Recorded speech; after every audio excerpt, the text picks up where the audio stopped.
Last class हुई थी, उसमें 15 तारीख का पैट का जो एग्जाम हुआ था फर्स्ट शिफ्ट का, उसका एनालिसिस किया गया था। एंड उसके बाद क्वेश्चन नंबर 1 से लेकर 50 तक एनालिसिस कर दिया गया था। एंड उसके बाद आज की जो क्लास है उसी शिफ्ट का 51 to 100 क्वेश्चन का एनालिसिस करेंगे। तो चेक करना रहेगा कि आप कितने क्वेश्चन सही थे या कितने गलत थे। 51 क्वेश्चन नंबर 51 में लिखा है, स्वतंत्रता के बाद भाषा के आधार पर बनने भारत के पहले राज्य का नाम क्या था? स्वतंत्रता के बाद भाषा के आधार पर बनने वाला राज्य कौन था? तो आंध्र प्रदेश दिया है, जिसने आंध्र प्रदेश पर टिक लगाया था वो राइट आंसर। एंड इसके बाद नेक्स्ट क्वेश्चन है क्वेश्चन नंबर 52, स्पेस है, लोकसभा में पद धारण करने की न्यूनतम आयु कितनी होती है? जो लोकसभा होती है हमारी, उसमें भाग लेने के लिए कम से कम आयु कितनी होनी चाहिए? तो ऑप्शन नंबर बी, जिन लोगों ने टिक किया है 25 पर वर्ष, तो उनका राइट आंसर। एंड इसके बाद नेक्स्ट क्वेश्चन है क्वेश्चन नंबर 53। ये नेक्स्ट क्वेश्चन देखिए, इसमें क्या लिखा है, UNFCCC का अर्थ निम्नलिखित में से कौन है?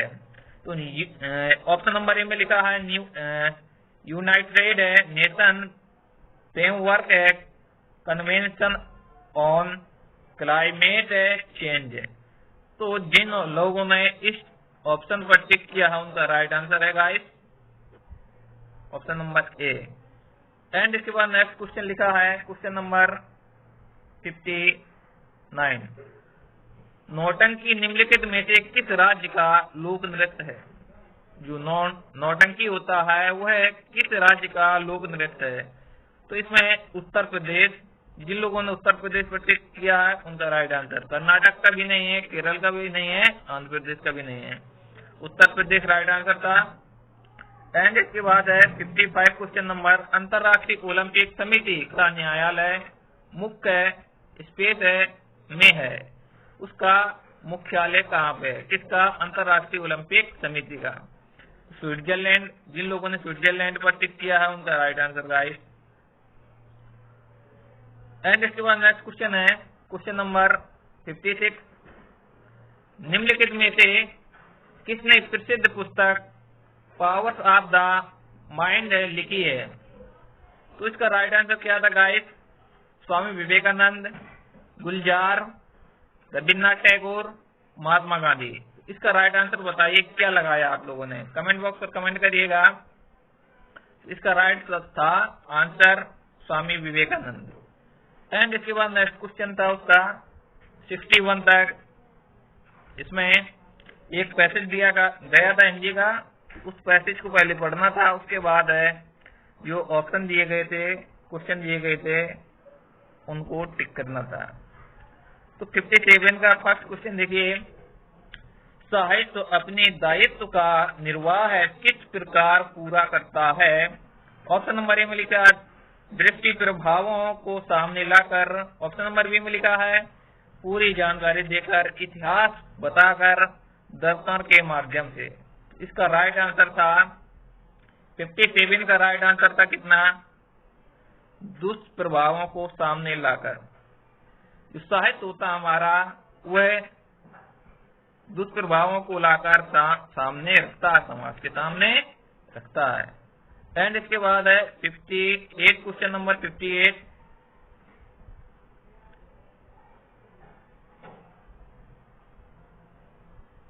साहित्यकार समाज के प्रति अपने उद्देश्य को कैसे परिपूर्ण करता है? तो इसका राइट आंसर क्या था गाइस? कमेंट बॉक्स पर कमेंट करके बताइए आप लोग। इसका राइट आंसर था बी, साहित्यकार समाज की रूपरेखा को कल्याणकारी व सुखद मार्ग द्वारा प्रस्तुत करने के सदा पीछे ही रहते हैं। इसका राइट आंसर बी ऑप्शन था। ठीक है। एंड इसके बाद नेक्स्ट क्वेश्चन क्वेश्चन नंबर 59, साहित्य हमें किस तरह से पुरानी पीढ़ियों की जानकारी देता है? साहित्य होता है जो हमारी राष्ट्र का इतिहास, गरिमा, संस्कृति, सभ्यता, पूर्वजों के विचार, अनुसंधान आदि तकनीकी साहित्य द्वारा की जाने जा सकते हैं। इसका राइट आंसर ए ऑप्शन था। ठीक, एंड इसके बाद नेक्स्ट क्वेश्चन था क्वेश्चन नंबर 60, साहित्य केवल समाज का दर्पण क्यों नहीं है? जो साहित्य होता हमारा वह केवल दर्पण, समाज के लिए दर्पण क्यों नहीं है? तो इसका राइट आंसर क्या था? क्योंकि साहित्य समाज के प्राचीन परंपराओं से जुड़कर अंधविश्वास जैसे दूसरों को स्वीकार करना सिखाता है। ठीक, इसका राइट आंसर बी था। एंड इसके बाद नेक्स्ट क्वेश्चन है क्वेश्चन नंबर 61, प्रस्तुत गद्यांश का सर्वाधिक उचित शीर्षक क्या है? इस पैसेज में, पैराग्राफ में किस चीज के बारे में बताया गया है? वो चीज पूछ रहा, समाज के बारे में, साहित्य और शिक्षा के बारे में, साहित्य और भविष्य के बारे में, साहित्य और समाज के बारे में। तो इसका राइट आंसर था गाइस डी ऑप्शन, साहित्य और समाज के बारे में बताया गया है। एंड इसके बाद नेक्स्ट क्वेश्चन 62,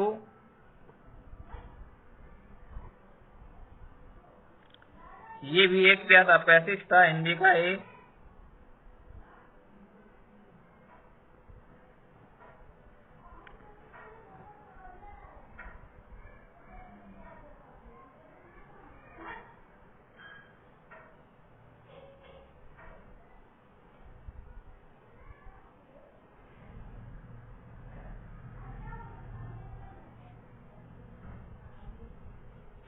ये लिखा 62, क्वेश्चन नंबर 62 में देखिए, गद्यांश में चिरस्थायी शब्द का कौन सा विलोम शब्द प्रस्तुत हुआ?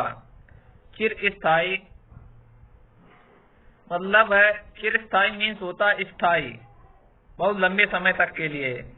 उसका विलोम क्या होगा? क्षणभंगुर, कुछ समय के लिए। तो इसका राइट आंसर क्या था? क्षणभंगुर, सी ऑप्शन राइट था। एंड इसके बाद नेक्स्ट क्वेश्चन था, साहित्य की तलाश कैसे की जानी चाहिए? तो साहित्य है हमारा, उसकी तलाश कैसे की जानी चाहिए, उस चीज के बारे में पूछ रहा है। तो इसका राइट आंसर क्या लगाया आप लोगों ने? कमेंट बॉक्स पर कमेंट करके बताइए। श्रद्धा पूर्वक अंत विद्यमान है, सत्य के मार्ग पर आगे बढ़ते हुए सत्य का साक्षात्कार करें। ये राइट आंसर था बी ऑप्शन, इसका राइट आंसर बी ऑप्शन था। एंड इसके बाद 64 नंबर, जिज्ञासु को सत्य व अहिंसा के पथ पर चलते समय संकटों का सामना कैसे करना चाहिए? तो जिज्ञासु लोग होते हैं, उसे सत्य और अहिंसा पथ पर चलते समय संकटों का सामना किस तरीके से करना चाहिए, उस चीज के बारे में पूछा है। तो इसका राइट आंसर क्या था? कमेंट बॉक्स पर कमेंट करिए। संकटों को सहते हुए नियमित नाश किए बिना आगे बढ़ना चाहिए। जो कठिनाइयां आती हैं उनको सहते हुए, ऐसा नहीं कि कोई प्रॉब्लम, दिक्कत आई है तो रुक जाएं, उन चीजों को सहते हुए आगे निरंतर बढ़ते ही रहना चाहिए। इसका राइट आंसर डी ऑप्शन था। एंड इसके बाद क्वेश्चन नंबर 65, सत्य और अहिंसा के मार्ग को आपसी की धार पर चलने के समान क्यों बताया गया है? इसका राइट आंसर था क्योंकि सत्य और अहिंसा का मार्ग जितना सीधा है उतना ही तंग है। इस मार्ग में चलना अत्यंत कठिन होता है। ये बात राइट है, इसलिए इसका राइट आंसर क्या था? D option. ठीक। एंड इसके बाद क्वेश्चन नंबर 66 है, 66 सत्य रूपी परमेश्वर की रत्न चिंतामणि को प्राप्त करने के लिए हमें क्या कर सकते हैं? हम क्या कर सकते हैं? तो इसका राइट आंसर क्या था गाइस? हरि के मार्ग पर चलें, अंतर्निहित सत्य और का साक्षात्कार करें, ये सभी सत्य और आराधना करें। तो सत्य की आराधना करना पड़ेगा, तभी स्वरूप है सत्य स्वरूपी परमेश्वर की प्राप्ति होगी। डी ऑप्शन था इसका राइट आंसर। इसके बाद है 67 क्वेश्चन नंबर। ये मैथ के कुछ क्वेश्चन थे, इसमें DI दिया गया था जिसे पाई चार्ट बोलते हैं, ठीक है। तो 67 का क्वेश्चन नंबर क्या था? इस अवधि के दौरान कंपनी के प्रति वर्ष ब्याज की औसत राशि कितनी चुकानी पड़ी? तो इसमें जो इंटरेस्ट दिया था ब्याज, इसको सबको ऐड करके 1 2 3 4 5 से डिवाइड करना था। तो इसका एवरेज कितना आ गया था हमारा? 26.66, ठीक है। क्वेश्चन नंबर 67 का डी ऑप्शन राइट था। 26.66 लाख।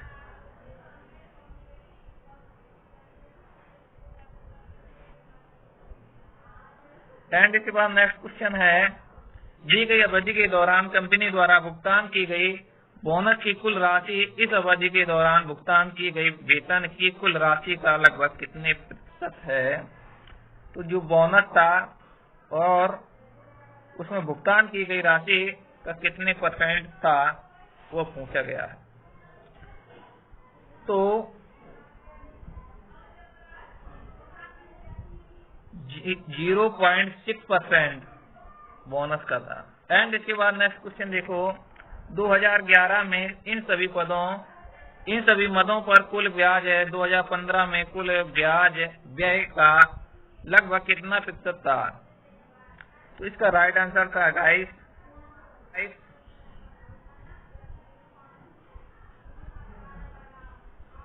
68.33, ठीक। एंड इसके बाद नेक्स्ट क्वेश्चन है,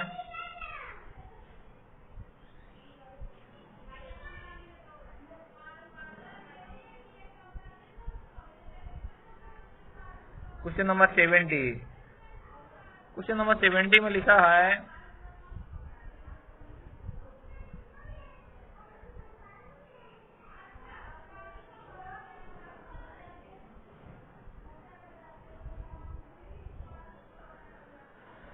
सभी वर्षों के लिए कारों पर कुल व्यय और सभी वर्षों के लिए ईंधन और परिवहन पर कुल व्यय के बीच कितना अनुपात है?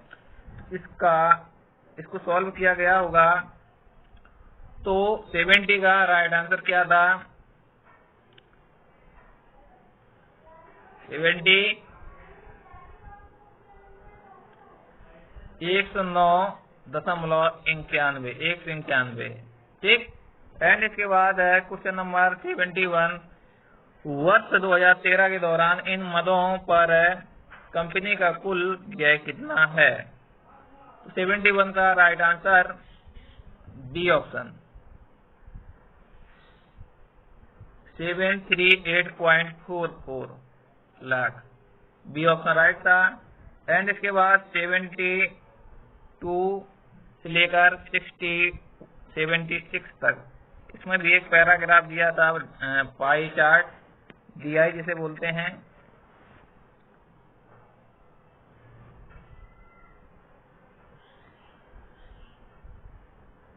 तो 71 का क्वेश्चन नंबर ये डीजल और यात्रा के लिए दिया गया था।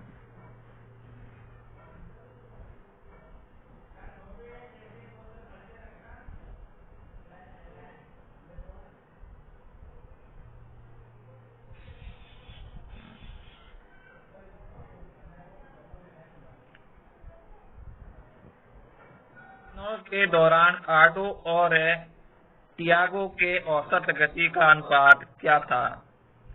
तो इसमें इसका 72 का राइट आंसर था 25:36। जिन लोगों ने टिक किया इनका राइट आंसर ये था। एंड इसके बाद नेक्स्ट क्वेश्चन है 72 का दिया आर्डो और क्विड दिए गए 10 दिनों के दौरान अपनी औसत गति की समान गति से एक दूसरे की ओर यात्रा करते हैं। तो इसका राइट आंसर क्या था गाइस? 0, कोई अंतर नहीं पड़ेगा। एंड इसके बाद नेक्स्ट क्वेश्चन है 74 दिए गए 10 दिनों के दौरान कार मिनी का द्वारा उसकी औसत गति से 875 किलोमीटर की यात्रा करने के लिए गए समय के दिए 10 दिन के दौरान ये क्वेश्चन दिया गया था। इसका राइट आंसर क्या था?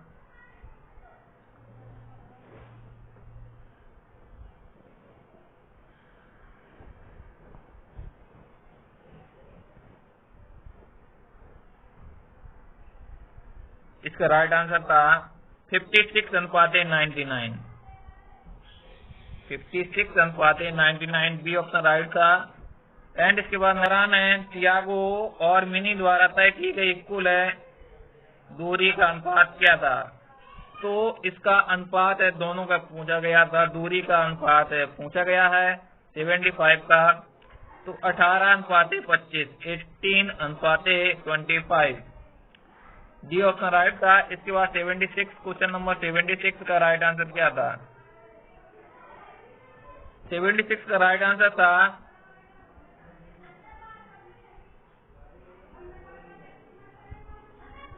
61 किलोमीटर प्रति घंटा। एंड इसके बाद है 77 to 81 क्वेश्चन नंबर। इसमें भी क्वेश्चन मैथ के थे। इस पाई चार्ट में दिए कर्मचारियों को आई हुई संख्या और गई हुई संख्या और कितने वर्क कर्मचारी हैं जो प्रेजेंट टाइम में वर्क कर रहे हैं। ठीक है, इसमें था 2003 के दौरान कंपनी में कार्यरत कर्मचारियों की संख्या थी। तो 2003 में कार्यरत कर्मचारियों की संख्या 5000 थी। ऑप्शन नंबर ए राइट था। एंड इसके बाद है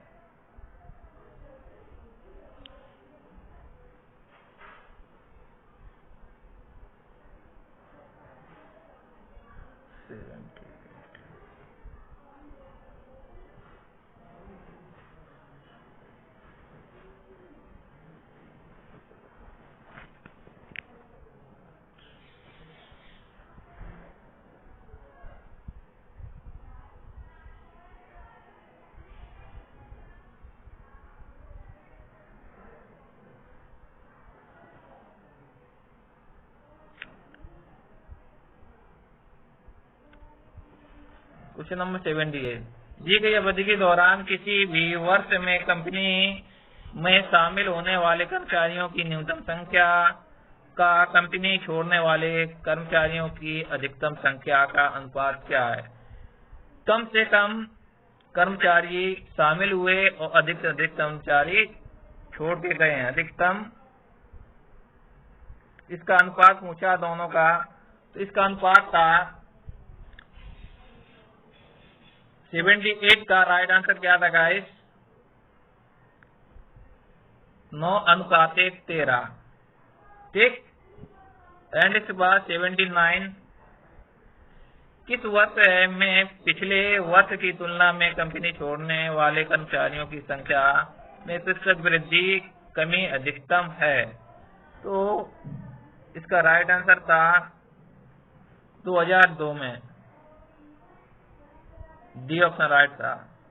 इस बार क्वेश्चन नंबर 80 2002 से 2003 तक के कर्मचारियों की संख्या में लगभग कितने प्रतिशत की वृद्धि या कमी हुई है? तो इसका राइट आंसर था 1%, 1% की 6। एंड इसके बाद है क्वेश्चन नंबर 81 2003 में कंपनी में काम करने वाले कर्मचारियों की संख्या 2006 में काम करने वाले कर्मचारियों की संख्या का अनुपात लगभग कितने प्रतिशत है? उसमें दोनों में प्रतिशत पूछा कितने परसेंट है? 2003 और 2006 में उसका कितना परसेंट हैं। क्या? कर्मचारी। तो 81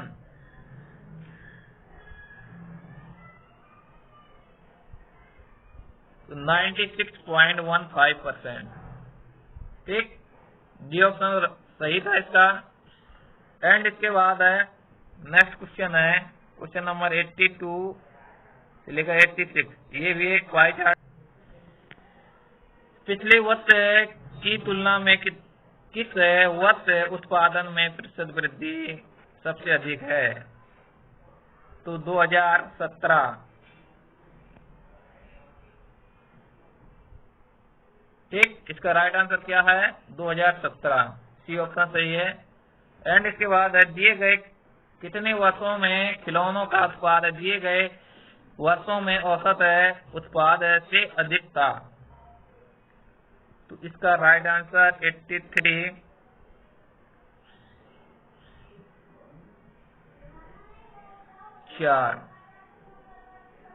ठीक, एंड इसके बाद नेक्स्ट क्वेश्चन है 2013 से 2014 तक खिलौनों के उत्पादन में लगभग प्रतिशत गिरावट कितनी थी? तो लगभग कितनी गिरावट हुई है? तो 20%, 20%। इसका बी ऑप्शन राइट था। एंड इसके बाद है 2015 और 2016 में का औसत उत्पादन निम्नलिखित में से किस वर्ष है कि युग्म औसत का उत्पाद के बिल्कुल बराबर है? तो 2012 से 17, 12 और 17। ठीक, इसका बी ऑप्शन राइट था। एंड इसके बाद क्वेश्चन नंबर 86 है 2011 की तुलना में 2018 के खिलौने के उत्पाद में लगभग कितने प्रतिशत वृद्धि कितनी थी? तो इसका राइट आंसर 86 का 137.5% की क्या थी? वृद्धि थी। डी ऑप्शन राइट था। इसके बाद मरमर पर चित्र, ड्यूरा या रंगीन पत्थर की जड़ाई का काम स्पेस के समय बहुत लोकप्रिय था। शाहजहां, औरंगजेब, इनमें से कोई नहीं, अकबर। तो कौन सा शासक था जिसके समय ये संगमरमर का चीजें प्रसिद्ध थी? तो शाहजहां थे जो इनके कालकाल में ये प्रसिद्ध था। एंड इसके बाद नेक्स्ट क्वेश्चन है निम्नलिखित में से किस युग में तांबे का पहली बार प्रयोग किया गया था? ताम्र पाषाण युग है, पुरा पाषाण युग है, नवपाषाण युग है, मध्य पाषाण युग। तो तांबे का यूज ताम्र पाषाण में होगा, तो इसका राइट आंसर ए था, ताम्र पाषाण। तो इसका नेक्स्ट क्वेश्चन है निम्नलिखित में से किस स्थान पर प्रथम बौद्ध संगीति का आयोजन किया गया था? गया, राजगीर, पाटलिपुत्र, कश्मीर। तो राजगीर। जिन लोगों ने राजगीर से किया था वो उनका राइट आंसर है गाइस। इसके बाद क्वेश्चन नंबर 90 निम्नलिखित में से कौन वह व्यक्ति है जिसका नाम है देवानापियदसि बीता? तो अशोक है, सम्राट है अशोक, मौर्य है, सम्राट अशोक है, गौतम बुद्ध है, भगवान महावीर है, मौर्य साम्राज्य, चंद्रगुप्त। मौर्य सम्राट अशोक, इसका राइट आंसर मौर्य सम्राट अशोक। एंड इसके बाद नेक्स्ट क्वेश्चन है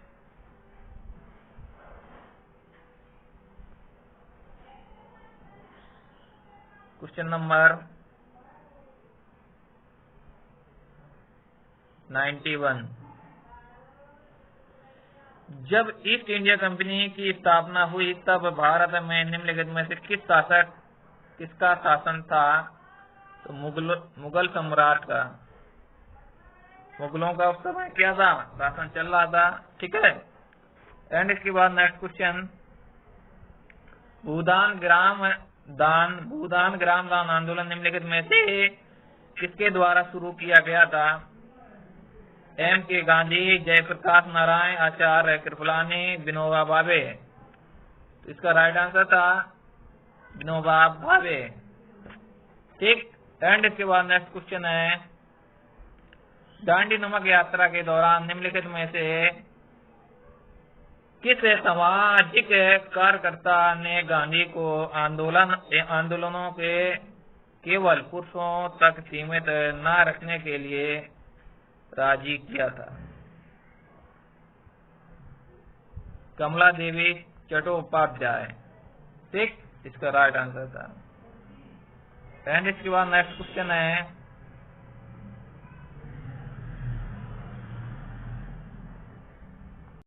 में लिखा है, राष्ट्रवाद की पहली स्पष्ट अभिव्यक्ति निम्नलिखित में से किस क्रांति के साथ हुई? अमेरिकी क्रांति, रूसी क्रांति, फ्रांसीसी क्रांति, औद्योगिकी क्रांति। इसका 94 फ्रांसीसी क्रांति। इसके बाद नेक्स्ट क्वेश्चन है, क्वेश्चन नंबर 95, सरकार के निम्नलिखित में से किस अधिनियम के कारण बंबई से सिंध प्रांत का निर्माण हुआ? वेवेल योजना, क्रिप्स योजना, भारत सरकार अधिनियम 1935 है, भारतीय स्वतंत्रता अधिनियम 1947। इसका राइट आंसर था भारत सरकार अधिनियम 1935। ये ऑप्शन राइट था। इसके बाद है नेक्स्ट क्वेश्चन है, प्रसिद्ध युद्ध का नारा चलो दिल्ली किसने दिया था? इसका राइट आंसर था सुभाष चंद्र बोस। ठीक है। इसके बाद नेक्स्ट क्वेश्चन है,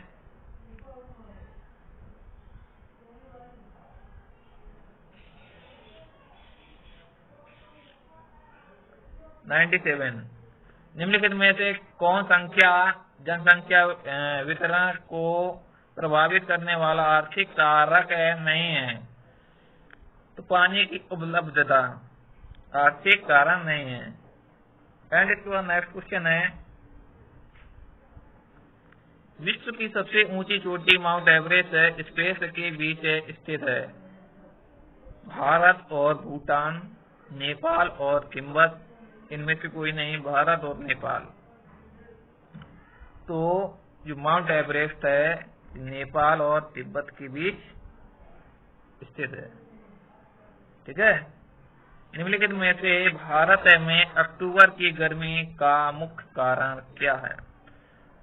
उच्च आर्द्रता से जुड़ा उच्च तापमान, निम्न वेग हवाएं, गर्म और शुष्क मौसम, भारत में गंगा के मैदानी इलाकों में अल्प दाब। इसका कौन सा राइट आंसर था? तो उच्च आर्द्रता से जुड़ा उच्च तापमान राइट था, ऑप्शन नंबर ए। ठीक। क्वेश्चन नंबर 100, भारतीय मानक समय ग्रीनविच मध्य समय स्पेस से आगे है? कितनी आगे है? किससे? मानक समय से कितना आगे है? 5.5 घंटे। बी ऑप्शन क्या हो गया? राइट। ठीक। तो कमेंट बॉक्स पर कमेंट करके बताइएगा कितना इसमें एवरेज आपका